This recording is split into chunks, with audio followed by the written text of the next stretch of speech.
Assalamualaikum warahmatullahi wabarakatuh. Selamat pagi anak-anak. Salam sejahtera buat kita semua. Semoga semuanya dalam keadaan sehat walafiat. Baiklah, pagi ini kita akan mempelajari tentang materi, yaitu memperkirakan pH dengan beberapa indikator. Ya, yang pertama dengan indikator universal. Untuk indikator universal itu nanti kita harus mengetahui dulu trayek pH indikatornya. Di sini ada beberapa contoh indikator universal. Ada metil jingga, metil merah, bromtimol biru, dan fenolftalein. Kemudian di sini ada trayek pH untuk masing-masing indikator. Misalnya metil jingga ini 3,0 sampai 4,4. Kemudian ada kolom perubahan warna untuk masing-masing indikator. Ya, untuk masing-masing indikator di sini ada data perubahan warna. Misalnya di sini metil jingga merah sampai kuning, metil merah sampai kuning, tetapi trayek pH-nya di sini berbeda. Kemudian cara membaca untuk masing-masing indikator universal ini, Anda bisa lihat pada diagram ini. Ya, misalnya di sini ada indikator metil jingga, trayek pH-nya 3,1 sampai 4,4, kemudian perubahan warnanya merah sampai kuning. Ya. Jika suatu larutan ditetesi metil jingga warnanya menjadi merah, maka pH larutan tersebut adalah lebih kecil dari 3,1.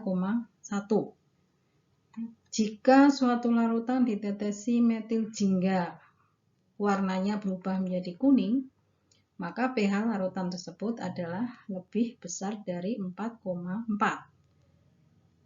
Kemudian, jika suatu larutan ditetesi dengan metil jingga, warnanya adalah jingga merupakan campuran dari merah dan kuning, maka pH larutan tersebut adalah antara 3,1 sampai 4,4 atau pH lebih besar 3,1 lebih kecil dari 4,4. Ya, demikian cara membaca trayek pH indikator universal.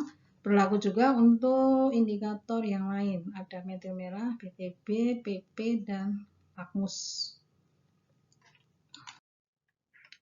Ya, berikutnya kita ke contoh soal bagaimana kita memperkirakan pH dengan indikator. Yang pertama adalah suatu larutan diuji dengan indikator metil jingga, bromtimol biru, dan lakmus. Datanya seperti ini. Dengan lakmus merah, larutan berubah menjadi merah. Dengan lakmus biru, larutan berubah menjadi merah. Dengan metil jingga berubah menjadi kuning. Dan dengan bromtimol biru berubah menjadi kuning. Bisa dilihat dari diagram tadi bahwa ketika lakmus merah berubah menjadi merah, maka di asam pH-nya lebih kecil dari 7. Lakmus biru berubah menjadi merah, maka dia pH-nya juga lebih kecil dari 7.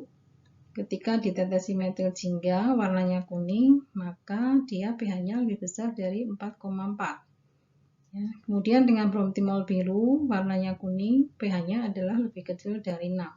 Jadi kita menentukan pH ini adalah dengan melihat diagram pH tadi, diagram trayek pH indikator tadi. Sehingga bisa disimpulkan di sini pertemuan dari keempat indikator itu berada di daerah 4,4 sampai 6 atau pH-nya lebih besar sama dengan 4,4, lebih kecil sama dengan 6. Itu contoh yang pertama. Contoh yang kedua, ada larutan X. Ya, ada larutan X di sini ditetesi metil jingga warnanya kuning, ditetesi metil merah berwarna kuning, dan dengan indikator PP atau fenolftalein itu tidak berwarna. Yang ditanyakan adalah berapakah pH larutan X, gambarkan dengan diagram dan apa sifat larutan tersebut. Ya, ini diagramnya seperti ini. Ketika larutan X ditetesi dengan metil jingga adalah ini, warnanya kuning. Kuning itu berarti pH-nya lebih besar dari 4,4. Ini dari titik pH 4,4 berarti areanya ke kanan. Area pH-nya ke kanan. Kemudian dengan metil merah warnanya kuning. Ya, nilai pH-nya lebih besar dari 6,2. Ya, di sini dari titik 6,2 lebih besar dari 6,2 berarti areanya ke kanan. Dengan indikator PP tidak berwarna, maka nilai pH-nya adalah lebih kecil dari 8. Daerah pH-nya berada di sini, kemudian ke kiri. Sehingga pertemuan dari ketiga indikator ini berada pada 6,2 sampai 8. Atau pH lebih besar 6,2 dan sama dengan ya. pH lebih besar sama dengan 6,2 dan lebih kecil sama dengan 8. Ini mau nanti ditambah sendiri sama dengannya, tanda sama dengannya. Kemudian berikutnya contoh yang ketiga ada data percobaan seperti ini, ada larutan A dan B, kemudian di sini keterangan warna indikatornya setelah ditambah metil merah kuning, PTB biru, PP tidak berwarna. Dari sini, dari perubahan warna ini Anda bisa memprediksi berapa nilai pH masing-masing. Ya, ini yang diberi huruf merah pH-nya. Kemudian larutan B, warna indikatornya setelah ditambah atau ditetesi metil merah itu kuning, dengan PTB biru, dengan PP merah. Ya, ini nilai pH-nya untuk masing-masing perubahan warnanya. Kemudian dari sini bisa disimpulkan bahwa larutan A itu pH-nya lebih besar 6,2 atau sama dengan ya, dan lebih kecil sama dengan 8. Sedangkan larutan B di sini pH lebih besar dari 10.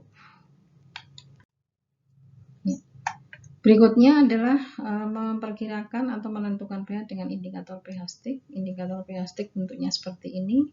Kemudian kita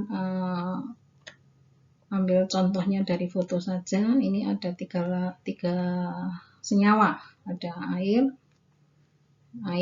HCl, dan NaOH.